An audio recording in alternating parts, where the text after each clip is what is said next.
Boa noite, hoje é dia 15 de julho e vamos para o nosso devocional da noite, onde eu leio Manhã e Noite de Charles Spurgeon. Mas antes, vamos começar com a nossa oração. Jesus, Pai querido, que o Senhor esteja presente do começo ao fim desse devocional. Que o Senhor traga para essa live, todos precisam ouvir essa reflexão sobre a sua palavra que se encontra em Marcos capítulo 16, versículo 9. Espírito Santo, se for necessário que o Senhor coloque em minha boca qualquer palavra para este devocional. Agradeço por estar conosco nessa noite. Amém, amém, amém. Vamos lá para o nosso devocional da noite, começando lendo a introdução da Bíblia Spurgeon do Evangelho segundo Marcos. Autor e período da escrita. Somente um homem carrega o nome de Marcos no Novo Testamento. Desde o segundo século, o Evangelho segundo Marcos tem sido atribuído a ele. Esse Marcos foi chamado apropriadamente de João, com o sobrenome Marcos. Era filho de certa Maria, que possuía uma casa em Jerusalém. Essa foi a casa onde Pedro foi quando havia sido libertado da prisão. João Marcos também era sobrinho ou primo de Barnabé, o qual foi companheiro do apóstolo Paulo por várias ocasiões. Paulo e Barnabé levaram João Marcos como ajudante durante a primeira viagem missionária deles. Porém, Marcos, que provavelmente ainda era um homem jovem, apartou-lhes em Perge e retornou para Jerusalém. Quando Barnabé quis levar seu parente consigo para a próxima viagem, Paulo não quis. Isso causou uma separação. Foi apenas 12 anos depois que o nome de Marcos ressurgiu nas cartas aos Colossenses e a Filemon. Agora o encontramos em Roma, com Paulo preso. Na segunda epístola de Timóteo, pouco antes de sua morte, Paulo pede a Timóteo que traga Marcos com ele, porque agora é um ajudante muito proveitoso. Marcos também é mencionado em 1 Pedro, capítulo 5, versículo 13. Aqui Pedro chama de filho, provavelmente para indicar a proximidade ao relacionamento com Marcos. Não apenas Paulo, mas Pedro também era próximo de Marcos. De acordo com tradições muito antigas, Marcos deve ter sido seu evangelho com base em sermões, informação que Pedro deu aos crentes em Roma. Até os dias de hoje, essa tese baseia-se em parte no uso de várias palavras latinas no hábito de explicar termos judaicos, nas raras referências às passagens do Velho Testamento e no estilo pungente e animado. No entanto, para dividir corretamente este evangelho, não é necessário conhecer essas tradições. Em vez disso, a profunda ocupação com o conteúdo e a estrutura desse livro da Bíblia, inspirado pelo Espírito Santo, são essenciais. Não é possível determinar com precisão o tempo de escrita deste evangelho. As opiniões dos cientistas variam entre 55 e 70 depois de Cristo. Assunto e propósito dos escritos. O Evangelho segundo Marcos é o evangelho mais curto e na apresentação o mais denso. Marcos não descreve tantos ensinamentos em si, e sim as ações do Senhor Jesus. Muitas vezes, Marcos usa o tempo presente em suas narrativas em vez do tempo passado, e a palavra "e", no grego etis, é muito marcante e aparece mais de 40 vezes. Nem a genealogia nem o nascimento de Jesus são mencionados. Marcos inicia seu relato do ministério do Senhor Jesus desde o primeiro capítulo. O Senhor Jesus retira-se para o lugar tranquilo com mais frequência do que é mencionado nos outros evangelhos. Marcos menciona principalmente com frequência que o Senhor Jesus não queria que suas ações fossem tornadas públicas.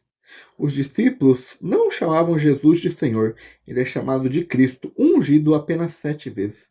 Todas as peculiaridades mostram que o assunto desse evangelho é apresentar a Cristo como servo de Deus, ele não apenas como rei prometido de Israel, como no evangelho de Mateus, mas também como verdadeiro servo do Senhor.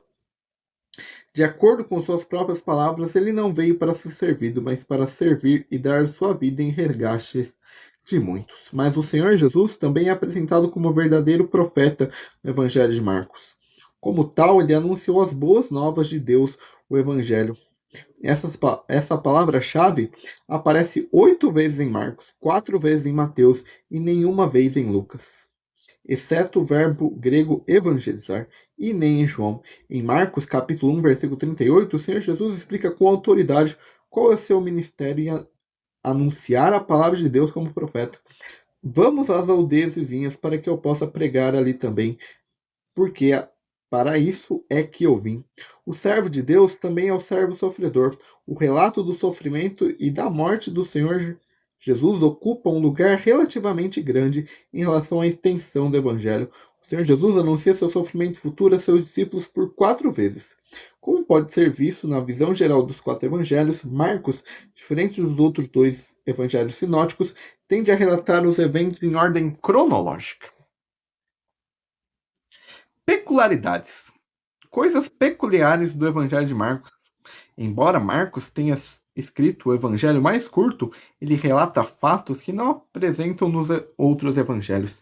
Destes, destacam-se os seguintes: 2 milagres, o surdo com dificuldade na fala, o cego em Betsaida, 2 parábolas, a semente que cresce por si mesma e o chamado à vigilância. A pessoa de Marcos. Marcos foi um servo infiel durante sua juventude. O Senhor lhe deu uma tarefa de escrever sobre sua vida como fiel servo de Deus.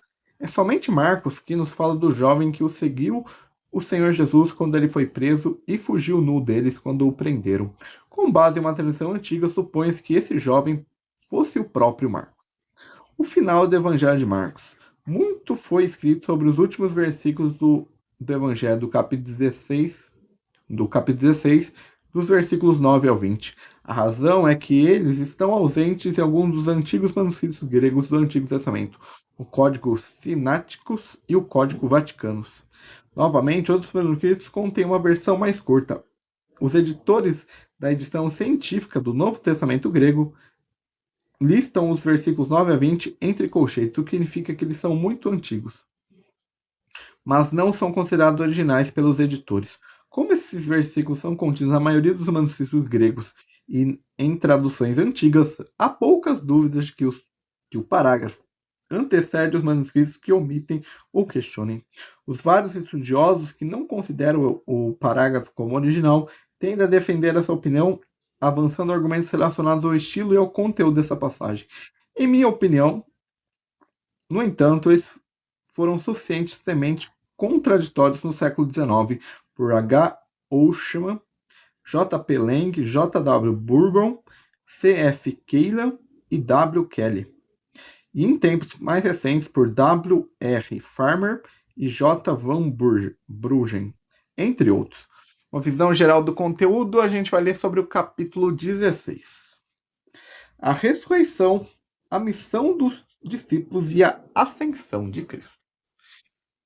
E essa é a introdução da Bíblia Spurgeon para o devocional da noite. Agora vamos ler o nosso devocional da noite.